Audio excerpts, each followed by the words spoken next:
প্ৰডউচ কৰিলে তেখেতসকলৰ কাৰণে হাত চাপৰি দিব লাগে।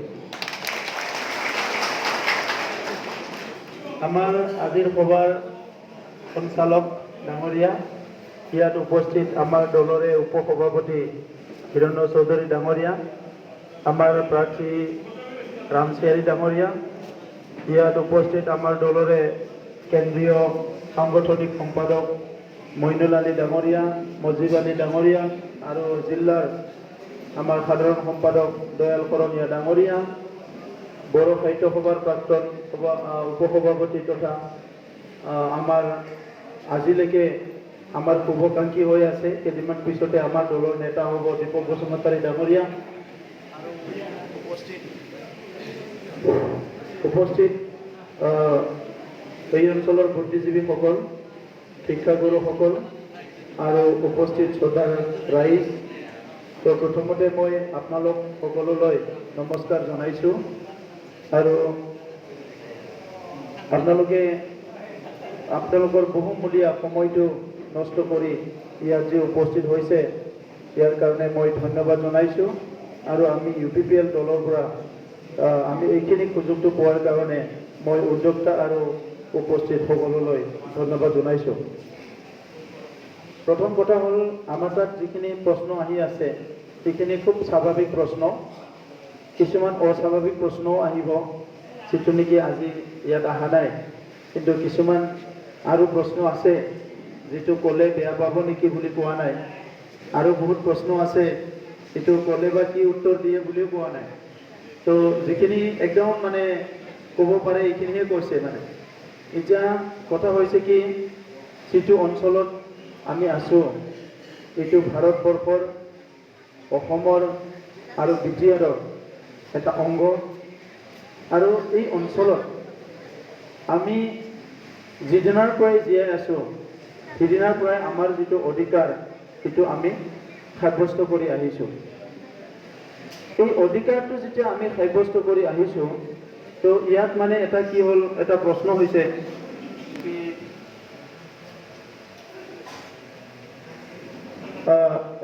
হৈছে কি আমি চিৰদিনৰ কাৰণে এই অঞ্চলত শান্তি আৰু নিৰাপত্তাৰে জীয়াই থাকিব পাৰিম নে নোৱাৰিম, এইটো আমাৰ চবৰে এটা প্ৰশ্ন আহিছে।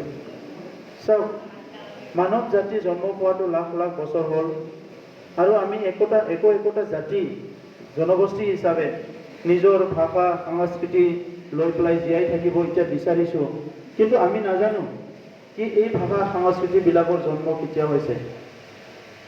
আমি কিতাপ পঢ়ি পেলাই, বুৰঞ্জী পঢ়ি পেলাই, এতিয়া পঢ়ি পেলাই পাইছোঁ অসমীয়া ভাষা অমুকৰ পৰা আৰম্ভ হৈছে, বড়ো ভাষা অমুকৰ পৰা আৰম্ভ হৈছে, কিন্তু সঠিক দিন তাৰিখ চন আমি ভালকৈ ক'ব নোৱাৰোঁ কি এই ভাষাবিলাক, এই সংস্কৃতিবিলাক কেনেকৈ কেতিয়া জন্ম পাইছিলে। তো আজি এই সময়ত এই ভাষা সংস্কৃতিবিলাক আমাৰ চবৰ আপোন হৈ গ'ল, এইটোক বাদ দি আমি জীয়াই থাকিব নোৱাৰোঁ। আজি আমাৰ মাতৃভাষাটো আমাৰ মানে হাৱা বতাহ পানীটো যেনেকৈ প্ৰয়োজন, আমাৰ মাতৃভাষাটোও প্ৰয়োজন।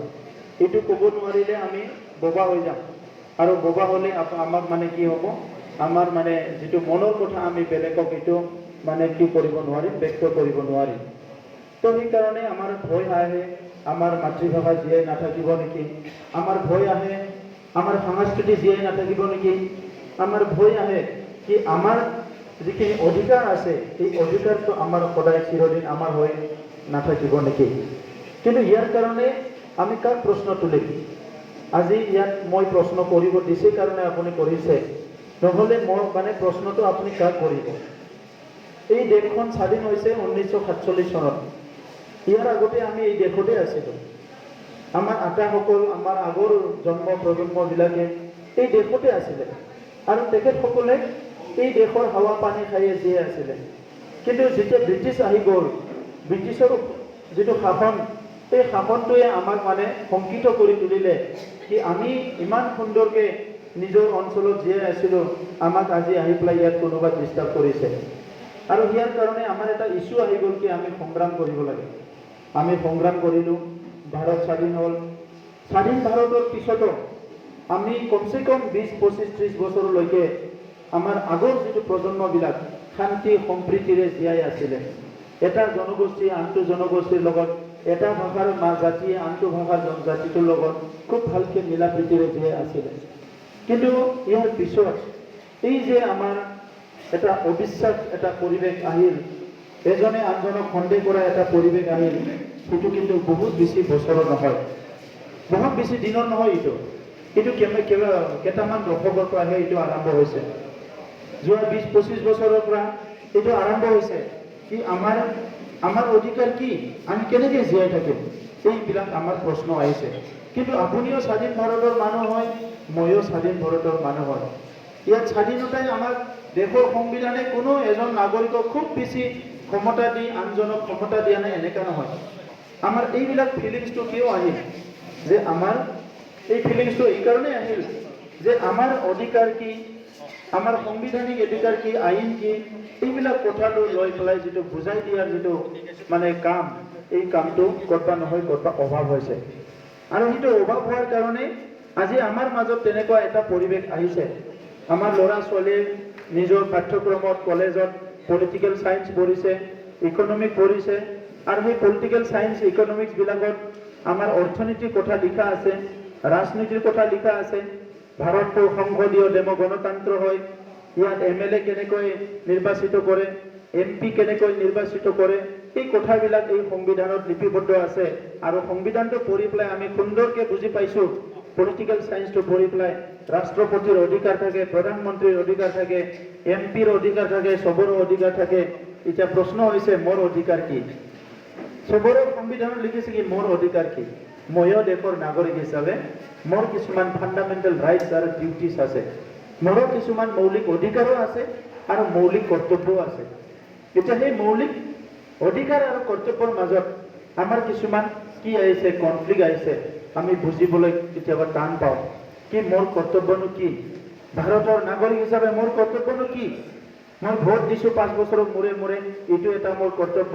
আৰু কি কি কৰ্তব্য মোৰ আছে, এইখিনি কিন্তু আজিলৈকে আমি ক্লিয়াৰ নহয়। আৰু অধিকাৰনো মোৰ কি কি?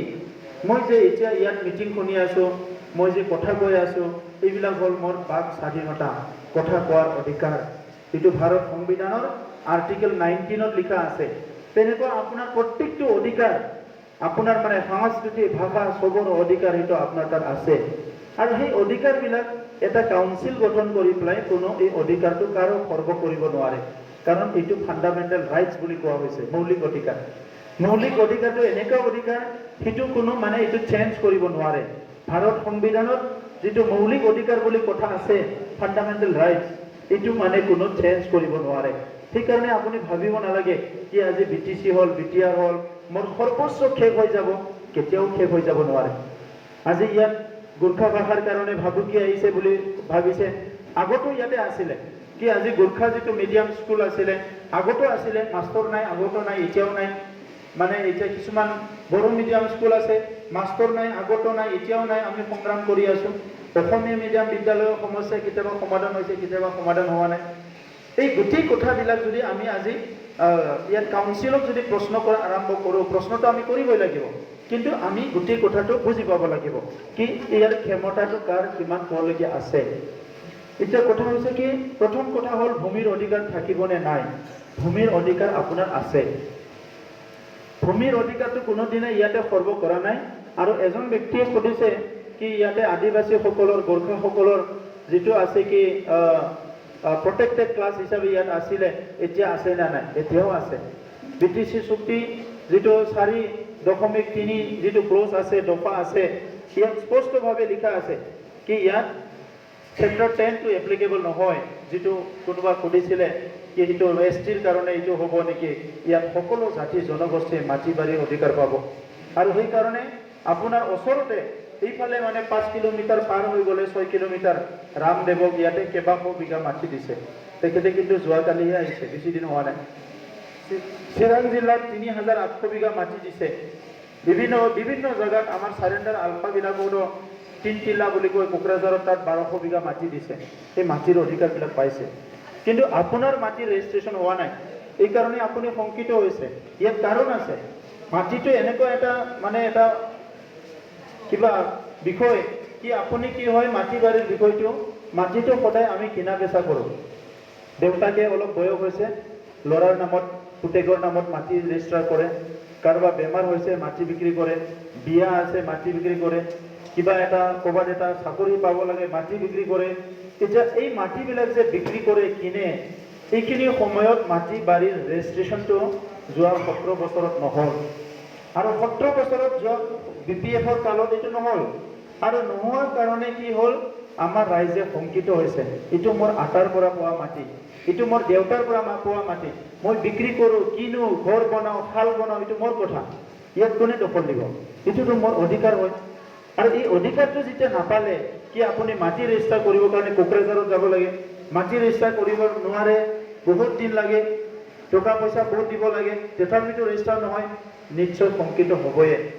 আৰু এই কাৰণে এইখন যে চুক্তি হ'ল, এতিয়া নতুন চুক্তি BTR, ইয়াত মানে কি হ'ল, ডেপুটি কমিশনাৰটো আমাৰ BTR-ৰ মানে আওতাত আহি গ'ল, BTR-ৰ আওতাত। যোৱা BTC-ত কিন্তু ডেপুটি কমিশনাৰ আমাৰ আওতাত নাছিলে, সেইকাৰণে আপুনি যদি DC কিবা ক'বলৈ যায়, DC-য়ে নামানে, এইকাৰণে নামানে, তেখেতৰ কোনো দায়িত্ব নাই ল' এণ্ড অৰ্ডাৰৰ বাহিৰে। ক'ৰবাত মাৰপিট হৈছে, ক'ৰবাত কিবা হৈছে, এইবিলাক চাব DC-য়ে, বাকী একো নাচায় ইয়াতে। উন্নয়নৰ ডেভেলপমেণ্টৰ কোনো পাৰ্টটো DC-য়ে নাচায়, সেইকাৰণে ব্লক অফিচত অগাধ দুৰ্নীতি হৈছে। অসমত ইমান হোৱা নাই, ইয়াত কিয় হ'লে? ইয়াত কিয় হ'ল কি, ইয়াত আপুনি কমপ্লেইন কৰিবলৈ মানুহ নাই। আইঅ'ৰ ঘৰৰ পইচা খাইছে, কাক কমপ্লেইন কৰিব? ব্লকত যাই আপোনাক কমপ্লেইন কৰিব নিদিয়ে, ব্লকতো BPF-ৰ মানুহ দাদাগিৰি চলে। গতিকে আপুনি যাই পেলাই কমপ্লেইন দিবলৈ গৈ, মই আইঅ'ৰ ঘৰ পোৱা নাই, এইটো ক'ত ৰেজিষ্টাৰ কৰিব? BDO-ই নকৰে, আজি 17 বছৰে কৰা নাই। এগ্ৰিকালচাৰ অফিচত কৰাপশ্যন হৈছে, আপুনি কমপ্লেইন কৰিব, কাক যাব? ইঞ্জিনিয়াৰে কৰিছে, আপুনি এই SC-ক দিব বা CSG-ক দিব, CSG-টো নিজৰ ডিপাৰ্টমেণ্টৰ কেছ কিয় ল'ব? সেইকাৰণে ডেপুটি কমিশনাৰটো এইবাৰ BTR চুক্তিত আমি পাই গ'লোঁ, আৰু ডেপুটি কমিশনাৰটো পোৱাৰ লগে লগে আমাৰ কি হ'ল, এতিয়া মাটি বাৰীৰ ৰেজিষ্ট্ৰেশ্যন, ট্ৰেন্সফাৰ, এই কামবিলাক এতিয়া ক্ষিপ্ৰতাৰে হ'ব। আৰু এইকাৰণে হাগ্ৰামা মহিলাৰী ডাঙৰীয়াও আমি কোৱাৰ নিচিনা সিদিনা কৈছে কি, মাটি বাৰীৰ অধিকাৰ আপোনালোকে এইবাৰ পাই যাব বুলি। যোৱা 17 বছৰে তেখেতে নক'লে, কিন্তু খালি ঠগালে, মাটিৰ বাৰীৰ অধিকাৰ দিম বুলি। এতিয়া এইকাৰণে আমি ঠিক কৰিছোঁ যে ভূমিক এৰি যিহেতু কোনো থাকিব নোৱাৰে, যিসকলৰ ভূমি আছে ইয়াৰ বাৰ্তা দিব লাগিব, আৰু যিসকল ভূমিহীন তেখেতসকলকো আমি ভূমি প্ৰদান কৰিব লাগিব, যাতে এটা সুস্থ এটা পৰিৱেশত চবে জীয়াই থাকিব পাৰে। কাৰণ আমাৰ এই একত কৰাৰ উদ্দেশ্যটো অশান্তি কৰা নহয়, এই একত কৰাৰ উদ্দেশ্যটো হ'ল শান্তি স্থাপন কৰা। 33 বছৰৰ এটা উগ্ৰপন্থী সমস্যা ইয়াত সমাধান হৈ গ'ল। আজি অসমত আলফা সমস্যাৰ সমাধান এতিয়ালৈকে হোৱা নাই, নাগালেণ্ডত 25 বছৰ হৈ গ'ল, এনএচিয়ান সমস্যাৰ সমাধান হোৱা নাই, কিন্তু NDP সমস্যাৰ সমাধান হ'ল, আৰু এই সমস্যাৰ সমাধানৰ উদ্দেশ্যটোৱে শান্তি প্ৰতিষ্ঠা কৰা। এতিয়া নিৰাপত্তা যিটো আছে, আমি চবে মিলি নিৰাপত্তাটো আমি গঢ়িব লাগিব। ভাৰত চৰকাৰে ইয়াত পুলিচ আৰ্মিটো ইয়াত দি থৈছে, কিন্তু আমাৰ যিটো নিৰাপত্তা, যিটো মানসিক, যিটো আমাৰ ইনচিকিউৰিটি, মেণ্টেল ইনচিকিউৰিটি, মানসিকভাৱে আমি যে অসুৰক্ষিত অনুভৱ কৰি আছোঁ, এইটো কিন্তু আপোনাক মই সুৰক্ষিত কৰিব নোৱাৰিম, আপুনিও মোক নোৱাৰিব। আপুনি যে বড়োসকলক ভয় কৰিছে, অসমীয়াই, ইয়াৰ কোনো এনচাৰ নাই। গোৰ্খাই যদি কোনোবা অসমীয়াক ভয় কৰিছে, ইয়াৰ কোনো এনচাৰ নাই। কোনোবা আদিবাসীয়ে যদি কোনোবা বড়ো অসমীয়াক ভয় কৰিছে, ইয়াৰ কোনো এনচাৰ নাই। ইয়াৰ এনচাৰটো এইটোৱে হ'ব, আমাৰ মাজত এটা আণ্ডাৰষ্টেণ্ডিং কৰিব লাগিব। আমি কিয় ভয় কৰিছে এজনে আনজনক? কিবা কাৰণত ক'ৰবাত মাৰামাৰি হ'ল, এটা দুটা ঘৰ জ্বলাজ্বলি হ'ল, কিবা সংঘৰ্ষ হ'ল, ইয়াৰ কাৰণ আছে, ইয়াৰ তদন্ত হৈছে, ইয়াৰ কোনোবা শাস্তি পাব, এইটো এটা গ'ল। আনপিনে সাময়িকভাৱে যিটো দিহিৰা অঞ্চলত আমি 50 বছৰ আগৰ পৰা শান্তিৰে আছিলোঁ, আজি 10 বছৰত কিয় এজনে আনজনক ইমান ভয় কৰিছোঁ? কাৰণটো কি? আমি ক'ৰবাত কিবা ভুল কৰিছোঁ নেকি? নিজে আপুনি কিবা ভুল কৰিছে নেকি? মইতো ভুল কৰা নাই, আপুনিতো ভুল কৰা নাই। কোনে ভুল কৰিছে? ইয়াত বন্দুকধাৰী আছে, ইয়াত দাদাগিৰি কৰা মানুহ আছে, কিবা এটা কথা ক'লে মোক উঠাই লৈ যাব, কিবা এটা কথা ক'লে মোক মাৰিব, পিটিব, মোক ইয়াত থাকিবলৈ নিদিব, ধন দাবী কৰিব। এইবিলাক এতিয়া নাইকিয়া হৈ গ'ল। আৰু সেইকাৰণে 2009 চনৰ পৰাই আমি সংগ্ৰাম কৰিছিলোঁ, অস্ত্ৰ আৰু হিংসামুক্ত সমাজ লাগে। মানুহ এজনে কথা কৈ পেলাই যিমানে ক'ব, কথাই দিও মানুহে হিংসা কৰিব পাৰে, কিন্তু কিমান হিংসা কৰিব? কিন্তু বন্দুক এটা থাকিলে বন্দুকৰ কোনো কি নাই, ব্ৰেন নাই। আপুনি ট্ৰিগাৰটো দাবাই দিলে, বুকুত গুলিটো লাগিল, সি মৰি গ'ল। সেইকাৰণে ভয় কৰিছিলে। সেইকাৰণে আমিয়ে কৈছিলোঁ প্ৰথম, কোনো বেলেগে কোৱা নাই। 2009 চনৰ 2 অক্টোবৰ, যোৱাকালি 2 অক্টোবৰ গ'ল, 2009 চনৰ 2 অক্টোবৰত চিৰাং জিলাত আমি কৈছিলোঁ প্ৰথম অস্ত্ৰ আৰু হিংসামুক্ত সমাজ লাগে আৰু আজি আমি ইয়াত অস্ত্ৰ আৰু হিংসামুক্ত সমাজ পাবলৈ সক্ষম হৈছোঁ অফিচিয়েলি কোনো মানে সংগঠনৰ হাতত মানে বড়োৰ আমাৰ যিবিলাক সংগঠন আছে কাৰো হাতত অস্ত্ৰ নাই কোনোবা এটা দুটা বন্দুক লুকাই থৈছে যদি এইটো আমি নাজানো আজি চৰকাৰে বহুত বন্দুক উদ্ধাৰ কৰি আছে কাৰ বন্দুক এইটো চৰকাৰে কোৱা নাই বন্দুকটো বহুতৰ হাততে আছিলে এতিয়া মই এইটোকে ক'ব বিচাৰিছোঁ যদি সঁচাকৈ আপুনি নিজৰ জাতিটোক মৰম কৰে নিজৰ মানুহক মৰম কৰে এই অঞ্চলৰ মানুহৰ প্ৰতি আপোনাৰ দায়বদ্ধতা আছে আপোনালোকে অস্ত্ৰ শস্ত্ৰ এৰি আহি সমাজ এটা গঢ়াৰ কাৰণে চবে কাম কৰিব লাগে মই সেইটোৱে বিচাৰোঁ কাৰণ অস্ত্ৰ লৈ পেলাই সমাজ গঠন কৰিব নোৱাৰে অস্ত্ৰ লৈ আপুনি ভাবুকি দিব পাৰিব সমাজ গঠন কৰিব নোৱাৰে আৰু সমাজ গঠন কৰিব লাগিলে অস্ত্ৰ নালাগে আপোনাক কি লাগে আপোনাক অলপ ব্ৰেইন লাগে আপোনাক অলপ ইচ্ছা লাগে আৰু মৰম কৰিব পৰা সন্মান কৰিব পৰা অলপ হৃদয় লাগে তেতিয়া আপুনি সমাজৰ কাম কৰিব পাৰিব সেইকাৰণে আজি মই বিশেষকৈ ছিনিয়ৰসকলক মই অনুৰোধ কৰিব বিচাৰিছোঁ আমাৰ অলপ পিছত দীপক বসুমতাৰী ডাঙৰীয়া ভাষণ ৰাখিব বহুতে ভাষণ ৰাখিব কি মই এইটোকে ক'ব বিচাৰিছোঁ আজি সমাজখনত আমাৰ যিটো যুৱ চামক গোটাই দি ছিনিয়ৰসকলে যদি সমাজখন এৰি দিয়ে সমাজখন কেতিয়াও শান্তি নাহিব কাৰণ যুৱকসকলে আজি গোটেই কথা দেখা নাই আপুনি মানে অলপ পইচা উপাৰ্জন কৰিছে ল'ৰাজনক পঢ়িবলৈ দিছে সেই ল'ৰাজন এই পঢ়িছে এই আহিছে এই পঢ়িছে আহিছে আৰু নিজৰ বন্ধুৰ মাজত যদি সি ক্ৰছ কমিউনিটি ক্ৰছ কালচাৰ মানে মাল্টি কালচাৰ যিটো ইয়াতে নাই তেনেহ'লে সি কথা পাতিছে কি 4জন বড়ো ল'ৰা কথা পাতিছে 4জন অসমীয়া ল'ৰা কথা পাতিছে 4জন গোৰ্খা নেপালী ল'ৰা কথা পাতিছে আৰু নিজৰ মাজত যিটো কথা পাতিব ইয়াত হয়তো 50% 70% নিজৰ লাইনত গুচি যাব আৰু কালি যদি কিবা এটা ঘটনা হয় কোনোবা অসমীয়া ল'ৰাই ক'ব এই বড়োবিলাকক মাৰিব লাগে বড়োবিলাকে ক'ব এই অসমীয়াক মাৰিব লাগে সেই ল'ৰাজনে আপোনাৰ যিটো খাতাম পৰীক্ষাৰ যিটো সম্বন্ধ এইটো নাজানে ল'ৰাজন ইংলিছ মিডিয়ামত পঢ়ি আহিল বাহিৰত এতিয়া আহি পেলাই ইয়াত দেখিলে কি চবে কৈছে কি শোষণ হৈছে ঠগ হৈছে বঞ্চনা হৈছে সংগ্ৰাম কৰিব লাগে এইটো মানে চবে কৰিব কিন্তু ছিনিয়ৰ মানুহ হ'লে ই গম পাব কি বসুমতাৰীৰ লগত কিবা এটা হৈছে যদি মই কথা পাতিম আলিৰ লগত কিবা হৈছে মই কথা পাতিম ৰ'ব অমুকৰ লগত কিবা এটা হৈছে গুড়াগায়ৰ লগত মই কথা পাতিম এই সমাজখন আমি তেনেকুৱা পুনৰ বান্ধিব লাগিব নহ'লে সমাজটো আগুৱাই যাব নোৱাৰিব সেইটো চবচে ডাঙৰ কাম আপুনি ৰাস্তা নাই কালি ৰাস্তা বনাব পাৰিব স্কুল নাই দেৰি হৈছে কালি স্কুল গঠন কৰিব পাৰিব স্থাপন কিন্তু এই যে মানসিক যিটো আমাৰ গেপ হৈ গৈছে সেইটো মাৰিবৰ কাৰণে কিন্তু কোনো ঔষধ নাই এইটো আমি নিজে আগুৱাই আহিব লাগিব গতিকে মই আপোনালোকক প্ৰথমতে অনুৰোধ কৰিছোঁ আজি হীৰাকৰণীয়া ডাঙৰীয়াই এটা ইছ্যু লৈ আহিল বড়ো অবড়ো এটা ইছ্যু লৈ আহি তেখেতে ইলেকশ্যন জিকিল আৰু হীৰাকৰণীয়া ডাঙৰীয়াক যোৱা 6,80,000 ভোট লৈ জিকালে প্ৰথমবাৰত কিহৰ কাৰণে মানুহৰ ক্ষোভ আছে দুখ আছে কি আমি একো পোৱা নাই আমাক চোৱা নাই আমাৰ আত্মসন্মানত আঘাত দিছে ইয়াত কোনোবা নহয় বড়ো মানুহে আছে শাসনত গতিকে বড়ো মানুহকে খং উঠিব অসমত আজি স্বাধীনতাৰ পৰা এতিয়ালৈকে অসমীয়া মানুহে CM হৈ আছে খং উঠিলে অসমীয়া তাতে আঙুলিটো যাব তেনেকুৱা ইয়াতো বড়োৰ ওপৰতে আঙুলিটো আহিছে কিন্তু কথাটো হৈছে কি এই বড়ো মানে গোটেই জাতিটো নহয় কোনোবা এজন মানুহটো ভুলটো কৰিছে এই বস্তুটো আমি আইডেন্টিফাই কৰিব লাগিব যোনে ভুল কৰিছে তাক সাইড কৰক যোনে বেয়া কাম কৰিছে তাক সাইড কৰক কিন্তু সমাজখনটো আমি শুদ্ধ কৰি ৰাখিব লাগিব শান্তি প্ৰতিষ্ঠা কৰিব লাগিব কাৰণ ইয়াত মোৰ দাদা ভাই আই চবে থাকে আৰু মই ৰাজনীতিত আজি অহাৰ কাৰণটো এইটোৱে নহ'লে মই ৰাজনীতি কৰিবলৈ নাহিলো হয় সবচে বেছি মানুহ আছে ৰাজনীতিতে এতিয়া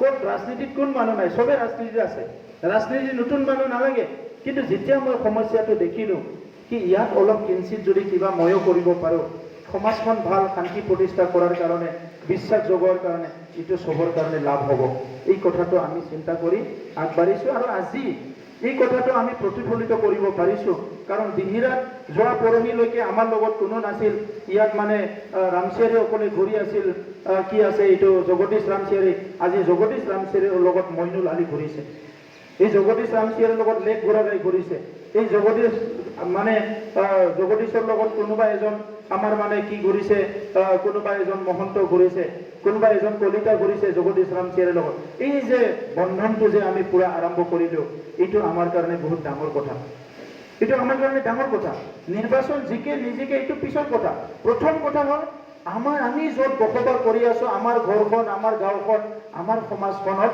শান্তি সুস্থিৰ এটা বাতাবৰণ থাকিব লাগিব যেতিয়াহে সমাজখন আগুৱাই যাব মোক সুধিছে বাহিৰৰ মানে ৰিপৰ্টাৰবিলাক বিভিন্ন আগৰ পৰা চিনাকি বাহিৰৰ মানুহবিলাক মোক সুধিছে কি আপুনি ৰাজনীতিত আহিছে কি কাম কৰিব মইতো এটা এটা কৈ পেলাই শেষ কৰিব নোৱাৰোঁ গতিকে মই কৈছোঁ প্ৰথম কাম হ'ব যিখন ঘৰত আমি 35 লাখ মানুহ থাকোঁ এই ঘৰত মানে বহুত জংঘল গাজি গৈছে প্ৰথম জংঘলখিনি চাফা কৰিম তাৰপিছত ফুল ৰুম তাৰপিছত পানী খাবলৈ পানী আছে নে নাই এইটো চাম তাৰপিছত ঘৰৰ চৌকাত চাউল আছে নে নাই এইটো চাম মানে কিটচেনত আমাৰ পাকঘৰত চাউল আছে নে নাই যদি চাউল নাই চাউল আনিব লাগিব তাৰপিছত চাম কি মা দেউতা দাদা ভাইৰ লগত কিবা কাজিয়া আছে নেকি যদি কাজিয়া আছে আলোচনা কৰি কাজিয়াটো ঠিক কৰিব লাগিব আৰু তাৰপিছত কি কৰিম অহা 100 বছৰৰ কাৰণে কিছুমান গছ পুলি ৰুম যিয়ে নেকি অহা 100 বছৰত ফল দি থাকিব আমাক সেইখিনি কামে কৰিব আহিছোঁ বুলি কৈছোঁ ইয়াকে আৰু বেলেগ কাম কৰিব নোৱাৰোঁ বেলেগ কাম কৰিব লাগিলে ৰাজনীতিত আহিব নালাগিছিল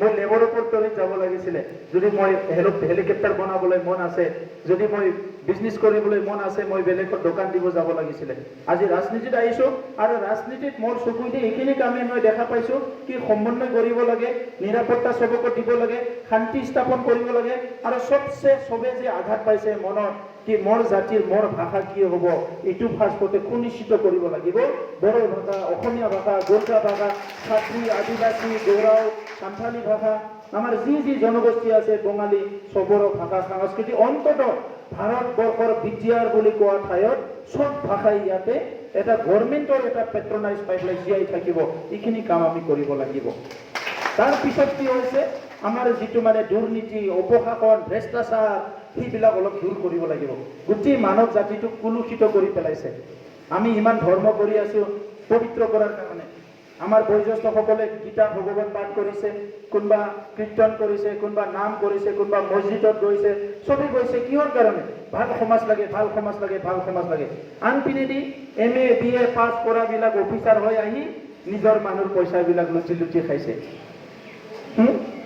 এটা বেলেগ এটা স্বৰূপ শিক্ষা আমি শিক্ষাটো কিয় লওঁ শিক্ষাটো জানা বুজা হ'বৰ কাৰণে আমাৰ জ্ঞানটো অলপ বাঢ়াৰ কাৰণে যিটো অশিক্ষিত মানুহে দেখাত নাপায় এইটো চাবৰ কাৰণে আমি শিক্ষা লওঁ গতিকে আমি যদি শিক্ষাটো যদি ইমান ভাল উদ্দেশ্যত লওঁ আৰু MA BA পাছ কৰি ডক্টৰেট ডিগ্ৰী লৈ আহি অফিচাৰ হৈ BDO হৈ যদি নিজৰ মানুহবিলাক শোষণ কৰি খায় এইটোতো আমাৰ সভ্যতাৰ কাৰণে বিৰাট ডাঙৰ এটা খাও হ'ব নহয় জানো এনেকুৱা হ'লে আমি ইমান কষ্ট কৰি কিয় কলেজ স্থাপন কৰিব লাগে এনেকুৱা হ'লে ইমান কষ্ট কৰি কিয় আমি বিশ্ববিদ্যালয় স্থাপন কৰিব লাগে এনেকুৱা হ'লে ইমান কষ্ট কৰি আন্দোলন কৰি কিয় আমি স্কুল স্থাপন কৰিব লাগে যদি এই মানুহটো ডিগ্ৰী লৈ পেলাই আমাক যদি কৰাপশ্যনে কৰে আমাৰ উল্টাই কাম কৰে আমাৰ জাতিৰ কাৰণে একো কাম নকৰে এতিয়া এই কাৰণে আমাৰ শিক্ষা নীতিটো সলনি কৰিব লাগিব আৰু ইয়াত প্ৰথম হিচাপে আমাৰ এই যে চুক্তি আছে এই চুক্তিখনত আজি লিখি আনিছোঁ ইমান ডাঙৰ কাম নহয় ইমান ডাঙৰ কথা নহয় কৰিম বুলি কৰিব পাৰে চৰকাৰে কিন্তু কৰা নাই কাৰণে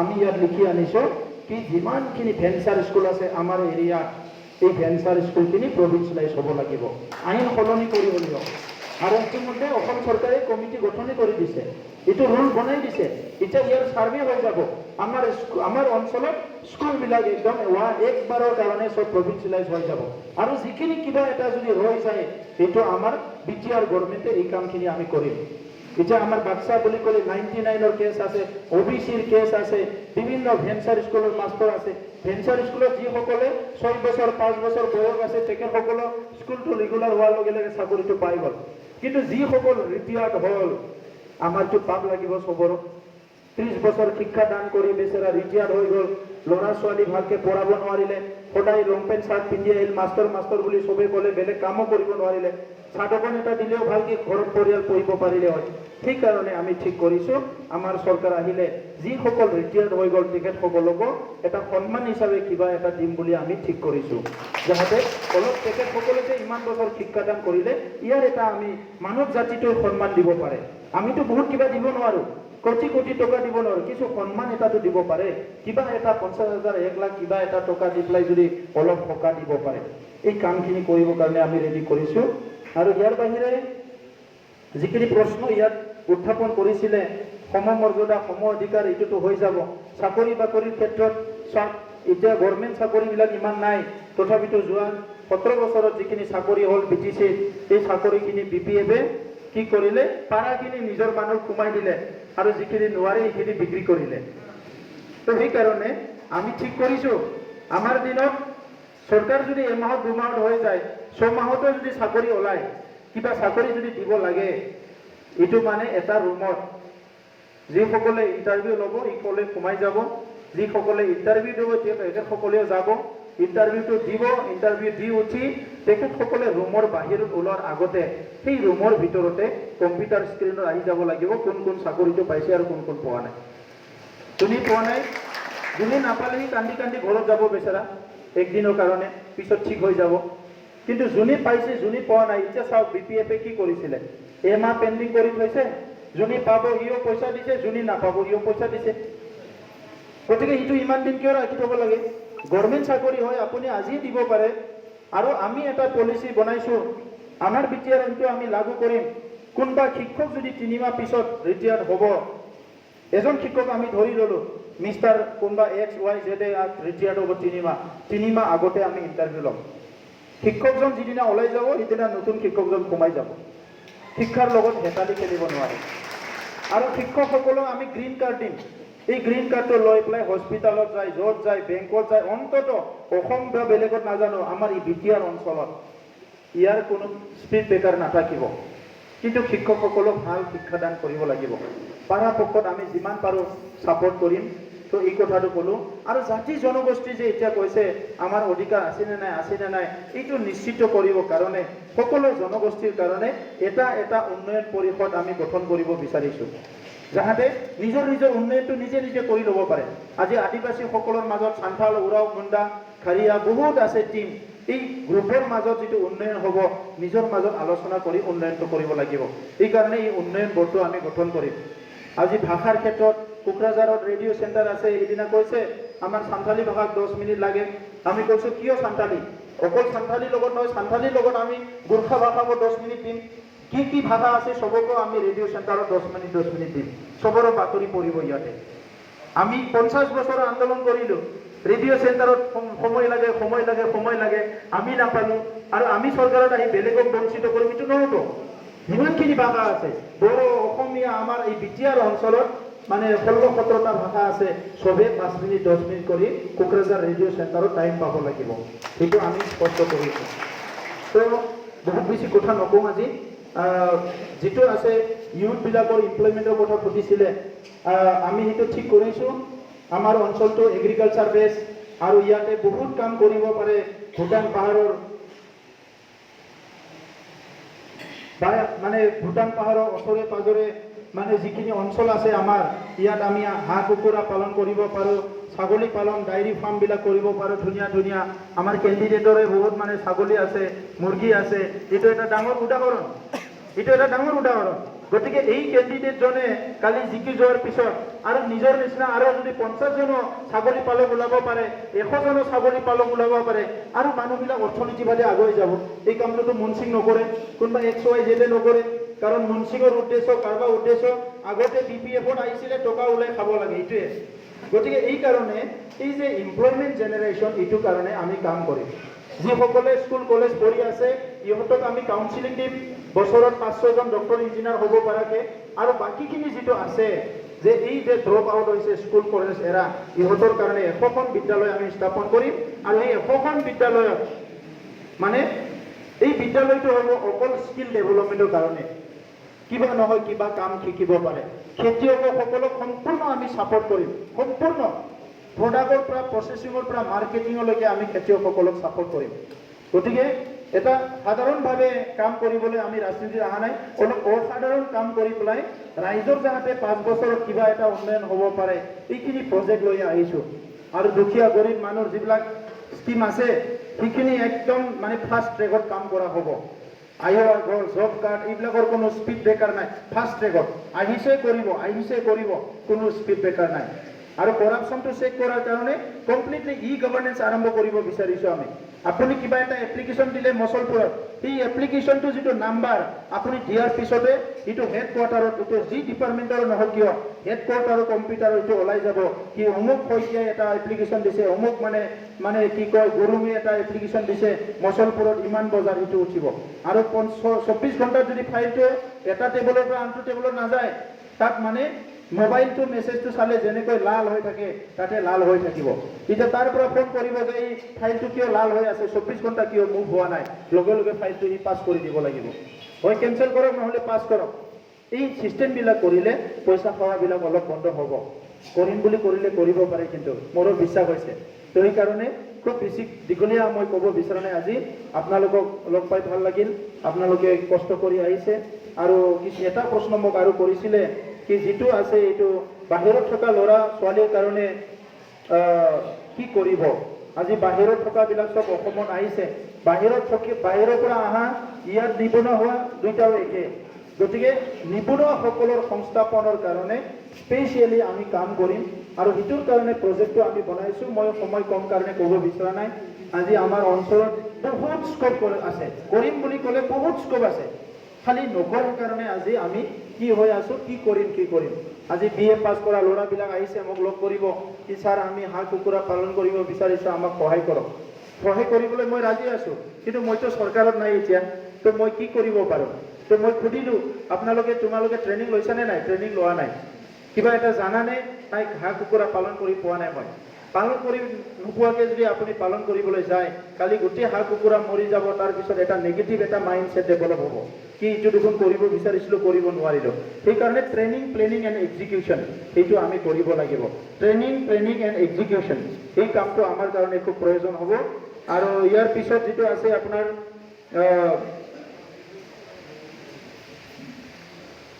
যিখিনি টেট পাছ কৰাও বহুত আছে, এই টেট পাছ কৰাক চাকৰি দিব পৰা নাই। আৰু এইবিলাক কথাবিলাক লৈ বিশেষকৈ শিক্ষাৰ দিশত একদম টপ টু বটম বহুত সমস্যা আছে। এই সমস্যাবিলাক স্থায়ী সমাধান কৰিবৰ কাৰণে আমি স্পেচিয়েলি কাম কৰাৰ কাৰণে এটা ঠিক কৰিছোঁ। বড়ো মিডিয়ামৰ কাৰণেতো এটা ডাইৰেক্টৰেট হ'ল, অসমীয়াৰ কাৰণেতো ডাইৰেক্টৰেট অলৰেডি আছে। কিন্তু অসম চৰকাৰ PTC চৰকাৰত কি হৈছে, এডুকেশ্যন EM ডাইৰেক্টৰবিলাকে কোনো গুৰুত্ব নিদিয়ে। এজন মাষ্টৰৰ ট্ৰেন্সফাৰৰ নামত লাখ টকা লৈ গ'লে মই শুনি আচৰিত হৈছোঁ। গতিকে গোটেই শিক্ষাটো সংস্কাৰ কৰিব লাগিব, বেলেগ পথ নাই। আৰু শিক্ষাটো ভাল হ'লে সমাজখন ভাল হ'ব। আৰু বৰ্তমানৰ যিটো শিক্ষা, যিটো আমাৰ পাঠ্যক্ৰম আছে, ইয়াত অলপ সাল সলনি কৰিব লাগিব। এটা পাৰফেক্ট মানুহ হিচাপে গঢ় দিয়াৰ কাৰণে কি লাগে তেনেকুৱা পাৰফেক্ট কাৰিকুলামটো আনিব লাগিব। আৰু এতিয়া NEP আহিছে, নিউ এডুকেশ্যন পলিচি, ইয়াত বহুত সাল সলনি হৈছে। বহুত আমাৰ অঞ্চলৰ কাৰণে প্ৰযোজ্য হ'ব পাৰে, বহুত প্ৰযোজ্য নহ'ব পাৰে। কিন্তু যিয়ে ভাল এটা পলিচি হৈছে এইটো আমি লৈ ল'ম। আৰু ইয়াৰ ভিতৰত আমি এডিশ্যনেল ৱৰ্ল্ডৰ বেষ্ট এডুকেশ্যনটো আমি কেনেকৈ পাব পাৰোঁ এইটো আমি চেষ্টা কৰিম। এইখিনি কথাই ক'লোঁ, এইখিনি কথা কৈ মই বক্তব্য সামৰিছোঁ। ধন্যবাদ।